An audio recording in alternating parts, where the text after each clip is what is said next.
Hello friends, good evening. कैसे हैं आप सभी। देखिए साथियों, कक्षा 12 की पुस्तक सृजन को हम पढ़ रहे थे और उसमें अध्याय नंबर फर्स्ट हमने पढ़ लिया है। तो आज हम पढ़ेंगे अध्याय 2। और अध्याय 2 जो है वो अपना है सूरदास जी। और सूरदास जी के जो कुछ पद हैं वो ब्रह्मगीत से लिए गए हैं। तो देखिए सूरदास जी के जीवन परिचय के बारे में हम थोड़ा सा पढ़ लेते हैं। जीवन परिचय भी आपके मित्रों आते हैं 4 नंबर के। इसमें से 2 नंबर गद्य के और 2 नंबर पद के जीवन परिचय से आते हैं। तो जीवन परिचय आपको जरूर पता होना चाहिए। तो देखिए सूरदास जी का जन्म हुआ था 1483 ईस्वी में और मृत्यु हुई थी 1563 में। ये आप देख लेना।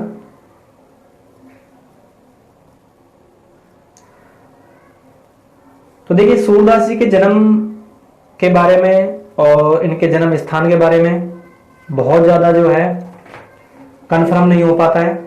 और अलग अलग विद्वान जो है इसकी अलग अलग जगह मानते हैं जन्म स्थान। तो हम इसी के हिसाब से पढ़ते हैं, हमें कुछ अलग से नहीं करना। देखिए सूरदास जी का जो जन्म है, कुछ विद्वान मानते हैं कि आगरा और मथुरा के बीच में रनुक्ता नामक गांव में हुआ था। और कुछ विद्वान मानते हैं कि इनका जो जन्म है वो दिल्ली के समीप सीही नामक स्थान पर हुआ था। इनके पिता का नाम जो है रामदास बताया जाता है और माता का नाम जमुना दास, गुरु का नाम वल्लभाचार्य। और बचपन में जो इनका बचपन का नाम था वो था मोहनदास। आप इसको याद रख लेना, मैं शॉर्टकट तरीके से पढ़ा रहा हूं, बाकी आप इसको एक बार पढ़ लेना। तो ये अष्टछाप के प्रवर्तक कवि माने जाते हैं। पुष्टि मार्ग का जहाज भी इनका उपनाम माना जाता है। और वात्सल्य रस का सम्राट कवि, वेरी इंपॉर्टेंट, ये आप लिखोगे तो बहुत अच्छा लगेगा। वात्सल्य रस का सम्राट कवि और कृष्ण भक्त शाखा के प्रमुख कवि भी इनको माना जाता है। और हिंदी साहित्य में इनको सूर्य की उपमा दी गई है, हिंदी साहित्य का सूर्य। तो बहुत अच्छी इनकी, और इनकी 3 ही रचनाएं हैं, सूर सागर, सूर सारावली और साहित्य लहरी, 3 रचनाएं हैं। और अब जो है इनके अंधे होने पर भी विवाद है। कुछ विद्वान कहते हैं कि ये जन्म से अंधे थे और कुछ विद्वान कहते हैं कि जीवन के अंतिम समय में अंधे हुए थे। क्योंकि एक दोहा भी इनके बारे में कहा जाता है कि या माया झूठी की लालच दूध रगंध भयो, कि ये जो माया है ये सब झूठी है, लालची है, तो इसलिए मैं दोनों आंखों से क्या हो गया, ना हो गया। तो इस बात पर विवाद है, लेकिन हम अपनी किताब के हिसाब से जो दिया हुआ है उसी के हिसाब से लिखेंगे। तो अष्टछाप का प्रवर्तक कवि माना जाता है, ये आप जरूर याद रखना। और अष्टछाप क्या होता है, ये 8 कवि मिलकर के शाम को जो है भगवान श्याम के जो है कृष्ण भजन गाते थे, गीत गाते थे, बस ये अष्टछाप है। 8 कवि थे इसमें। तो उनमें सूरदास जी जो है इसके प्रवर्तक कवि थे। और जो इनके गुरु थे वल्लभाचार्य, वो इनसे मात्र 10 दिन बड़े थे। और उनका एक पुत्र था विठल दास। उन विठल दास ने ही इनको प्रवर्तक बनाया था अष्टछाप का, जबकि अष्टछाप जो है बनाया गया उनका था। इनकी भाषा जो है ब्रज भाषा थी और ब्रज भाषा जो है बहुत मधुर भाषा होती है। तो ये आप सब इसको याद रख लेना। जब इनकी मृत्यु हुई थी तो जो विठल दास है, जो आचार्य वल्लभाचार्य हैं इनके गुरु, उनके पुत्र थे, उन्होंने इनकी मृत्यु के समय कहा था, क्योंकि ये बहुत विद्वान थे सूरदास जी, तो उन्होंने इनके मृत्यु के समय में कहा था कि अष्टछाप को जहाज जात है, जाकू कछु लेनो हो सो लो। ये विठल दास ने कहा था कि अष्टछाप का जहाज जा रहा है, मतलब वो मरने वाले थे सूरदास जी तब, कि जिसको कुछ इनसे सीखना है वो सीख लो। तो अब इसका जीवन परिचय में एक बार फिर से थोड़ा सा पढ़ लेते हैं। सूरदास जी का जन्म दिल्ली के निकट सी नामक गांव में हुआ था। रुनुक्ता आगरा के गऊ घाट पर उनकी भेंट महाप्रभु वल्लभाचार्य से हुई थी। तो वल्लभाचार्य क्या है, इनके गुरु। उन्होंने सूरदास को वल्लभ संप्रदाय में दीक्षित किया तथा भागवत कथा सुनाई, जिसके आधार पर कवि ने उच्च कोटि के साहित्य का सृजन किया। सूरदास ने ब्रजभाषा में श्री कृष्ण की लीलाओं का सुंदर चित्रण किया। वे भक्ति, श्रृंगार व वात्सल्य के अनुपम कवि हैं। ये देखना कितने अच्छे, भक्ति रस, श्रृंगार और वात्सल्य के अनुपम कवि, जिसकी कोई तुलना नहीं की जा सके, ऐसे कवि हैं। सूरदास जी की 3 रचनाएं याद रखना, सूर सागर, सूर सारावली और साहित्य लहरी। इनमें से सूर सागर इनकी अक्षय कीर्ति का आदर करते हैं, यानी कि सबसे प्रमाणिक है सूर सागर। सूरदास अष्टछाप के शीर्ष कवि हैं। कृष्ण के लोकरंजक रूप को काव्य का आधार बनाकर उन्होंने जयदेव और विद्यापति की गान परंपरा को आगे बढ़ाया। सूरदास का काव्य हिंदी साहित्य की अमूल्य निधि है, उनके बारे में सच ही कहा गया है। देखिए इनके बारे में कितना अच्छा एक दोहा लिखा हुआ है कि सूर सूर तुलसी ससी उडगुण केशव दास, अब के कवि खगोत सम जह तह करत प्रकाश। कि जैसे एक तुलसी जी का पौधा है वो सारे घर को प्रकाशित करता है, सुगंधित बनाता है, और वैसे ही सूरदास जी जो हैं अपने ज्ञान से जहां भी जाएंगे वहां पर वो प्रकाश फैलाएंगे। और खगोत का मतलब होता है जुगनू, जो जुगनू क्या होता है, एक तारा। कि जिस तरह से आकाश में एक जुगनू तारा चमकता है, वैसे ही हिंदी साहित्य में जो सबसे चमकने वाले कवि हैं, इनको उपमा दी गई है, वो कौन है, सूरदास। तो इसका अर्थ है, देख लेना। आगे देखिए, इस पाठ में सूरसागर के भ्रमर गीत से 6 पद लिए गए हैं। श्री कृष्ण ने विरह वेदना से व्यथित गोपियों को सांत्वना देने हेतु उद्धव को भेजा। उद्धव ने निर्गुण ब्रह्म व योग का उपदेश देते हैं गोपियों को, तभी वहां एक भौरा आ जाता है। गोपियां भ्रमर के बहाने उद्धव को जवाब देती हैं, उन्हें कड़वी ककड़ी के समान योग का उपदेश अरुचिकर लगता है। उनके लिए मिलन और विरह दोनों परिस्थितियों में श्री कृष्ण से लगाव लाभदायक है। मथुरा काजल की कोटरी के समान है, उनकी आंखें कृष्ण दर्शन को व्याकुल हैं। वे निर्गुण ब्रह्म के रूप में रंग, निवास, माता पिता आदि का बोरा जानना चाहती हैं। कृष्ण की याद दिलाने वाले वन, उपवन, लता वितान, यमुना आदि विरह काल में भीषण संतापदायक बन गए हैं, दुखदायक बन गए हैं। अब देखिए ये पद है, पहला पद बहुत अच्छा पद है। इसका जो पिछला भाग है वो आपने कक्षा 10 में पढ़ लिया होगा, उसी का अगला पार्ट है। आपने कक्षा 10 में पढ़ा था कि किस तरह से जो राधिका और श्याम का मिलन होता है, फिर उनमें आपस में सारे गोपियों के साथ प्रेम हो जाता है उनको, और श्याम जो है सब गोपियों को, राधा को छोड़ करके मथुरा के लिए चले जाते हैं, और उनको फिर दूत के रूप में किसको भेजे थे, उद्धव को। उसी का ये नेक्स्ट पार्ट है, तो देख लिया। देखिए पहला पद है हमारा, हमारे हरि हारिल की लकड़ी, मन बच क्रम क्रम नंद सो नंदन, और यह दृढ़ करी पकड़ी, जागत सोवत सपने सो तो काना ही काना जकरी, सुनत जोग लगत ऐसो अली जो करे ककरी, सोई व्याधि हमें ले आए देखी सुन करी, यह तो सूर तिन्हें दे दीजिए जिनके मन है चक्री। अब देखिए इसका तो प्रस्तुत पद जो है सूरदास जी द्वारा रचित है, और सूरदास जी जो है अपनी रचनाओं में भगवान श्याम और गीता, सॉरी राधिका और उद्धव जी का वर्णन करते हुए क्या कहते हैं। देखिए गोपियां कह रही हैं उद्धव से कि हे उद्धव, हमारे हरि, और हरि यहां पर कौन है, श्याम कृष्ण, हारिल की लकड़ी, लकड़ी मतलब लकड़ी, हारिल पक्षी होता है, ये एक ऐसा पक्षी होता है जो अपने पंजों में लकड़ी को दबाए रखता है, उसको छोड़ता नहीं है। तो गोपियां कह रही है कि जो हमारे हरि श्याम, वो हमारे हारिल पक्षी के पंजों में दबी हुई लकड़ी के समान है, यानी कि हम अब उनको छोड़ नहीं सकती, उनके बिना रह नहीं सकती। ये गोपियां कह रही हैं उद्धव से। और क्या कह रही हैं, मन बच क्रम नंद सो नंदन, कि हम मन वचन और क्रम से नंद नंदन, कौन, श्याम, उर हृदय में दृढ़ निश्चय करी पकड़ी हुई हैं, कि हम अपने हृदय में उनको मन वचन क्रम से पकड़ी हुई हैं, बैठा रखा उनको। और क्या कह रही हैं उद्धव से, जागत सोवत सपने सो तो काने ही काना जकरी, कि हम तो जागते सोते सपने भी हमको तो वैसे दिखते हैं, और हम सपने में भी क्या कहती है, काना काना काना, कि हमको तो काना ही काना दिखता है, ये कह रही है। जब इतना गोपियों ने कहा तो उद्धव कह रहे हैं कि भाई वो अब नहीं आएंगे, आप निर्गुण ब्रह्म की पूजा करो, आप योग साधना करो, वो अब आने वाले नहीं है। अब जब ये बात, एक तो गोपियां पहले ही नाराज थी, अब निर्गुण ब्रह्म की बात और कह दी उद्धव ने। अब देखिए गोपियां क्या कहती हैं, जब इतनी बात कही तो अब गोपियां क्या करिए, सुनत जोग लगत ऐसो अली जो करे करी, कि हे अली, यहां पर कौन है, उद्धव, कि हे अली भौरा, आपकी जो ये बातें हैं वो हमें करवी ककड़ी के समान लग रही हैं। ककड़ी, कि जैसे कड़वी ककड़ी हम जैसे मुंह में रखते हैं तो वो हमें बहुत कड़वी लगती है, ऐसे आपकी जो निर्गुण ब्रह्म की बात है वो हमें बहुत कड़वी लगी है। और क्या कहती है, सो ही व्याधि हमें ले आए देखी सुनने के रही, व्याधि का मतलब होता है बीमारी, कि आप ऐसी बीमारी लेकर आ गए जो हमने ना कोई इसके बारे में कभी सुना है और ना ही कभी देखा है, आप ऐसी व्याधि ले आए, ये कहा गोपियों ने उद्धव से। अब सूरदास जी देखिए, सूरदास जी क्या व्यंग करें, सूरदास जी कहते हैं कि यह तो सूर तिन्हें दे दीजिए जिनके मन चक्री। अब सूरदास जी कहते हैं कि यह बीमारी जो व्याधि जो है आप उनको दे दीजिए जिनका मन चक्री है, भ्रमित है। क्योंकि गोपियां भ्रमित नहीं है, उनका पक्का इरादा है, नेक इरादा। सूरदास जी कहते हैं कि ये व्याधि उनको देनी चाहिए जिनका मन चक्री के समान घूमता रहता है, फिरते रहते हैं, आज इधर कहीं उधर। तो ये सूरदास जी कहते हैं। तो ये आपको समझ में आ गया होगा। अगर वीडियो अच्छी लगे तो लाइक कमेंट शेयर जरूर करना, और कमेंट भी करना, बताना कि आपको वीडियो कैसी लगती है। मैं अपनी तरफ से आपको समझाने की पूरी कोशिश कर रहा हूँ। अगर फिर भी आपको किसी तरह की कोई समस्या है तो आप कमेंट जरूर कर सकते हैं, और करना चाहिए आपको। तो देखिए नेक्स्ट पद। अब नेक्स्ट पद में देखिए, अब गोपियां क्या कह रही हैं उद्धव से, हम तो दो भांति पल पाए। अब मन को सांत्वना दे रही है एक तरह से। उनको पता है कि वो निर्गुण ब्रह्म की बात कर रहे हैं, तो गोपियां अपने मन को सांत्वना देते हैं। क्या करें कि हम तो दो भांति पल पायो, जो ब्रजनाथ मिले तो नीको, नात्रु जग जस गायो। कहीं वे गोकुल के गोपी, सब बरनहीन लघु जाति। कहवे कमला के स्वामी संग, मिली बैठ इक पाती।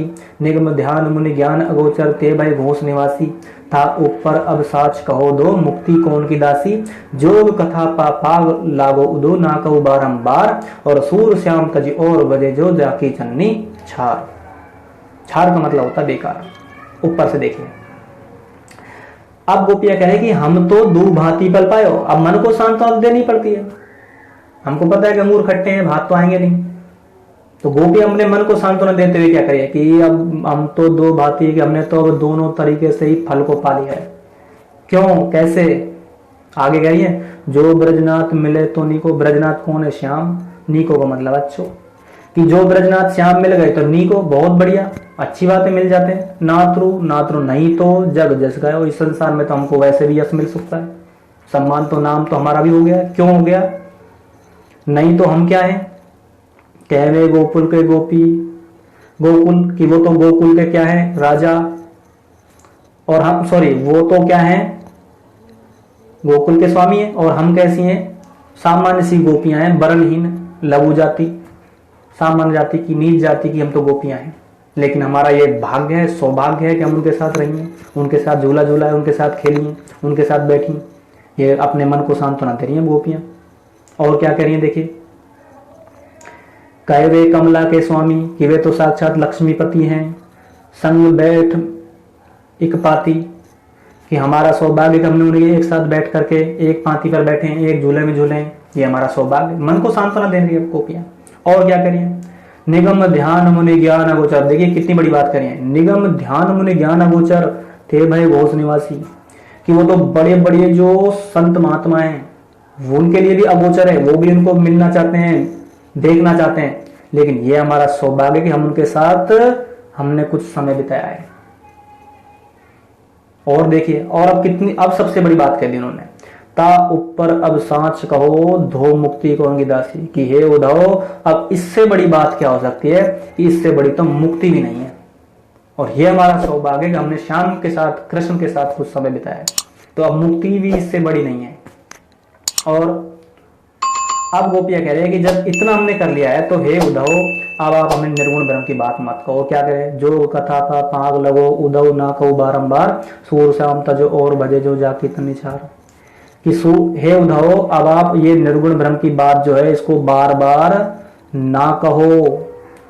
हम आपके पा लागो, पैर पड़ती हैं उद्धव। हे उद्धव, आपके पैर पड़ती हैं। ये जो ये कथा है आप इसको बार बार मत कहो, इसको बार बार मत कहो। अब सूरदास जी क्या कहते हैं, सूर श्याम तजी और बजे, जो जाके चला। सूरदास जी कहते हैं कि इस भौतिक संसार में जिसने जन्म लिया है और उसने श्याम भजे, उसने श्याम का भजन नहीं किया, उसने श्याम को याद नहीं किया, उसकी जननी क्या है? छार है। उसका जन्म लेना ही व्यर्थ है, बेकार है। ये सूरदास जी कहते हैं। कहने का मतलब यह है कि इस संसार में जो आया है, सूरदास जी के अनुसार उसको श्याम नाम लेना ही चाहिए। ये सूरदास जी कहते हैं। तो ये भी शायद आपको समझ में आ गया होगा। अब देखिए आगे, अब गोपियों ने उद्धव से बहुत कुछ कह लिया।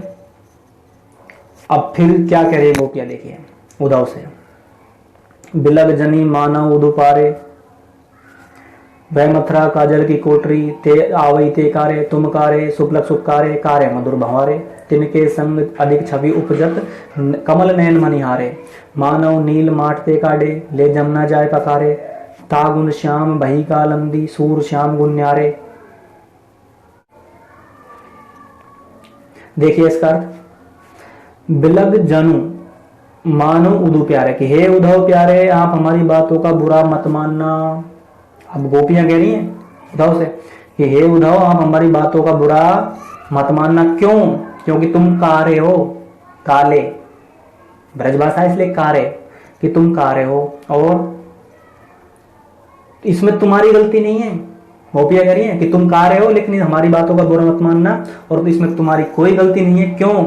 वह मथुरा काजर की कोठरी, ते जे आवे ते कारे, कि जो ये मथुरा है ना, मथुरा ये तो काजर की कोठरी है, और जे आवे कि वहां से जो भी आया है वो सब कारा ही हो गया है, चाहे वो श्याम हो चाहे तुम हो, इसलिए तुम कारे हो। और क्या करें देखिए, तुम कारे सुपलक सुतकारे कारे मधुर भंवारे, कि तुम सब कारे हो, तुम भी कारे, सुपलक सुत भी कारे, कारे मधुर भंवारे, और जो भौर तुम सब जो भौरे की तरह कैसे दिख रहे हो, कारे दिख रहे हो। और अब सबसे बड़ी बात, तिनके संग अधिक छवि उपजत, कि तुम्हारे संग में जो सबसे ज्यादा जिसकी छवि उपजती है, कमल नयन, या कमल नयन संज्ञा दी है किसको, श्याम को, मनिहारे श्याम को, कि जो तुम्हारे इन कारों के बीच में जिसकी नील जैसी जो छवि है, नीले रंग का जो कलर है, जो रंग है, वो श्याम कौन है, उसकी छवि सबसे अधिक उपजती है श्याम की।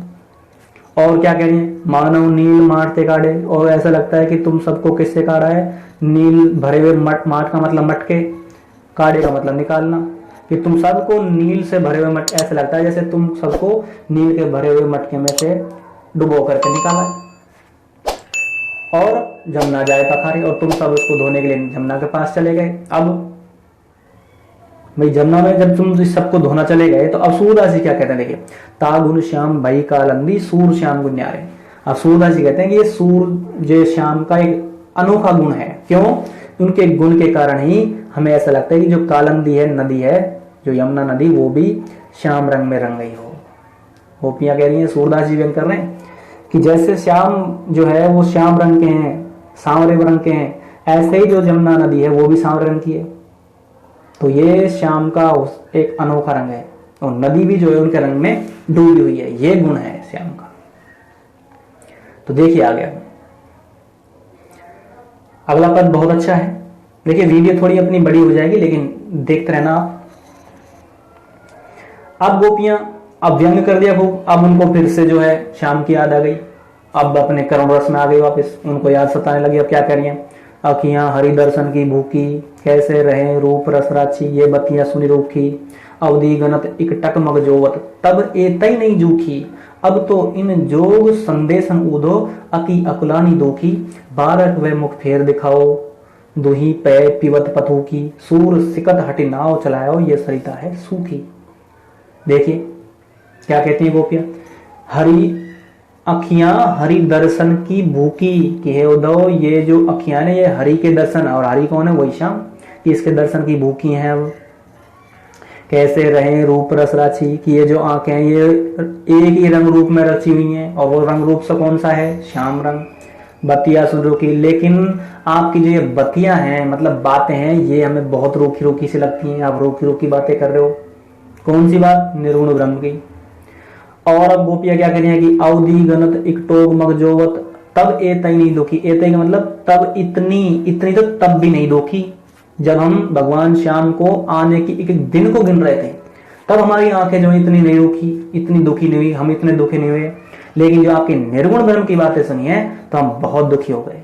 और क्या कहती हैं, अब इन जो संदेशन उदो अति अकलानी दुखी, और अब हमारा संदेश उद्धव, हे उद्धव हमारा संदेश अब शाम तक जरूर पहुंचा दो। क्यों? क्योंकि अब हमारी अति अकुलानी व्याकुलता बढ़ गई है हमारी, कि हमारी व्याकुलता बढ़ गई है, अब आप संदेश पहुंचाओ आप। और क्या करिए, बारक वह मुख फेर दिखाओ, उनसे कहोगे आप जल्दी से अपना यहाँ पर आओ। और जिस तरह से श्याम जो है हम पत्ते में दूध निकाल करके उनको दे देती, वो सब वापस से हम उनको देंगी, तो इसलिए आप हमारा संदेश वहां तक पहुंचाओ। लेकिन वो क्या करते हैं, निर्गुण ब्रह्म की बात। अब सूरदास जी क्या कहते हैं, सूर सिकत हटी नाव चलायो ये सरिता रोकी। सरिता का मतलब नदी। सूरदास जी कहते हैं कि उद्धव ने, अब ये क्या है कि गोपियों और श्याम का बहुत ज्यादा प्रेम है। उद्धव उनको बार बार संदेश दे रहा है कि वो नहीं आएंगे, आप निर्गुण ब्रह्म की साधना करो, खूब समझा रहा है उनको, लेकिन वो जो है वो इतने प्रेम में उलझी हुई है कि उनको कोई बात दिखाई नहीं दे रही। तो सूरदास जी कह रहे हैं कि निर्गुण ब्रह्म की बातें करना उद्धव की जो है एक बहुत बड़ी गलती है। क्यों? क्योंकि उन्होंने उस जगह निर्गुण ब्रह्म की बात कर दी जहां पर इनका कोई मतलब ही नहीं है। तो सूरदास जी कहते हैं कि सूर सिकत हटी नाव चलायो ये सरिता रोके, कि जिस तरह से कि सूखी नदी में नाव चलाने का कोई फायदा नहीं है, ऐसे ही गोपियों के सामने निर्गुण ब्रह्म की बात करना मूर्खता से कम नहीं है, कोई फायदा नहीं है उन बातों का, ये सूरदास जी कहते हैं। देखिए आगे, अब निर्गुण ब्रह्म के बारे में गोपियां पूछ रही हैं कि निर्गुण कौन देश को बासी, मधुकर हंसी समझाए सो दे सोचती, सांच ने हंसी को जनक जननी, कहियत कौन नारी को दासी, कैसो वर्ण भेष है कैसो कहिए रस में अभिलाषी, ओवे गोपन कियो आपनो जो कहे गो गासी, सुनत मौन हव रहो ठगो सो सूर सबे मतनासी। बहुत अच्छी बात कही। अब गोपियां कहते हैं कि हे उद्धव, ये निर्गुण जो है, आप बार बार निर्गुण निर्गुण कर रहे हो, ये निर्गुण कौन से देश का वासी है, कौन से देश का रहने वाला है। और जब मधुकर इतनी बात सुना तो हंसने लगा। तो कह रहा है कि आप हंसिए मत, हम आपकी हंसी नहीं उड़ा रही, हम सच में पूछ रही हैं, हम आपकी मजाक नहीं उड़ा रही, आप हम सच में पूछ रही हैं कि बताओ ये निर्गुण को जनक, इसका पिता कौन है, जननी को कहियत, इसकी माता के कौन है, नारी पत्नी कौन है, दासी इसकी सेविका कौन है, बताओ कौन है निर्गुण ब्रह्म, कौन है निर्गुण। और क्या कह रही है, कैसो वरण भेष कैसो, कैसा दिखता है, इसका भेष क्या है, कोरा उसमें अभिलाषी, इस कौन से रस का अभिलाषी है, पोवे वो पुनि जो क्यों न आपनो गा उसी। और आप जो बार बार ये निर्गुण निर्गुण ब्रह्म की बात कर रहे हो, बताओ इसके बारे में। आप पुनि का मतलब बार बार आप कह रहे हो, बताओ इसके बारे में पूरा। अब इतना जब उन्होंने सुना तो उद्धव भी शांत हो गया, ठगा सा। अब सूरदास जी कह रहे सुनत मौन हयो रवो ठगो सो सूर मती सना, कि ये मती मारी गई थी किसकी, उद्धव की, कि उन्होंने निर्गुण ब्रह्म की बातें की। वो इतनी सब बातें सुनकर के ठगा सा रह गया, शांत हो गया, उसके पास जवाब नहीं रहे, शब्द नहीं रहे कहने के लिए, तो वो शांत हो गया इतनी बातें सुनकर के। अब गोपियां ने इतना कुछ कह दिया। अब नेक्स्ट पद में देखिए, वापिस से गोपियों को फिर से श्याम की याद आ गई, अब फिर से करुण रस में आ गई। अभी व्यंग रस में थी, वीर रस में आ गई थी, वापिस करुण रस में। अब क्या कह रही है, बिन गोपाल बैरुन भई कुंजे, तब ये लता लगती अति शीतल, अब विषम ज्वाल की पुंजे, बरथा बहत जमुना खग बोलत, बरथा कमल फूले अली गुंजे, पवन पानी घनश्यार संजीवनी, दधि सुत किरण भानु भई लुंजे गुंजे, ए उद्धव कहियो माधव सो विरह कदन करी मारत लुंजे, सूरदास प्रभु को मगजोवत अखियां भई बरन सो गुंजे। बहुत अच्छा है, देखिए सुनिए। अब गोपियों ने पिछले उसमें खूब व्यंग कर लिया, अब वापिस से करुण रस में आ गई। जब उनको याद आई, अब क्या करिए, करुण रस में, बहुत ज्यादा करुण रस में, कि बिन गोपाल बैरन भई कुंजे, कि ये जो स्थान है, ये बिन गोपाल, और गोपाल कौन है, श्याम, कि श्याम के बिना कैसा है, सूना सूना सा है। कि जब श्याम यहाँ थे तो ये लता लगती अति शीतल, ये सब जो लता है ये सब कैसे लगती थी, शीतल ठंडी। अब भाई विषम ज्वाल की कुंजे, विषम का मतलब तेज, ज्वाल के मतलब ज्वाला, कि ये सब गर्म ज्वाला के समान हमको लग रही हैं ये लताएं। और क्या करिए, बरता बहती जमुना खग बोलत, बरता कमल फूल अली गुंजे, कि जब जमुना जी खूब बहती थी, खलखल की आवाज आती थी, खग बोलते थे पक्षी, बरथा बहुत, कमल फूल अली गुंजे, भौरा, कमल के फूल पर भौरा बैठता था और गुंजायमान होता था, खूब भौरे बैठते थे, सब कुछ ठीक था। लेकिन अब सब बेकार है। और क्या कह रही हैं, बहुत अच्छी बातें करें, पवन पानी घनश्यार संजीवनी, दधि सुत किरण भानु भई लुंजे गुंजे, कि जब ये पवन और पानी, ये बादल भी कैसे देते थे, ठंडी हवाएं संजीवनी जैसी, लेकिन अब भानु सूर्य की किरण भी हमें भूंज रही हैं, गर्म, कि अब तो ये सूर्य की किरणें भी हमको बहुत ज्यादा गर्म लग रही हैं, तब तो ठंडी लगती थी। और अब बड़ी अंत में बड़ी मार्मिक शब्दों में क्या करेंगे गोपियां, कि हे उद्धव कहियो माधव सो विरह कदन करी मारत मुझे, कि हमारे अंदर की विरह वेदना, विरह पीड़ा, प्रेम वासना बहुत ज़्यादा बढ़ चुकी है और ये हमें मारे जा रही है, खाई जा रही है।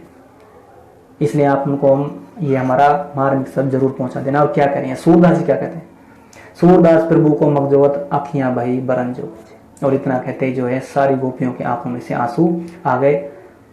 ये गोपियां ऐसी बातों को करते करते। तो ये था सूरदास जी के लिखे पद, भगवान श्याम और गोपिकाएं और उद्धव का बीच का वार्तालाप।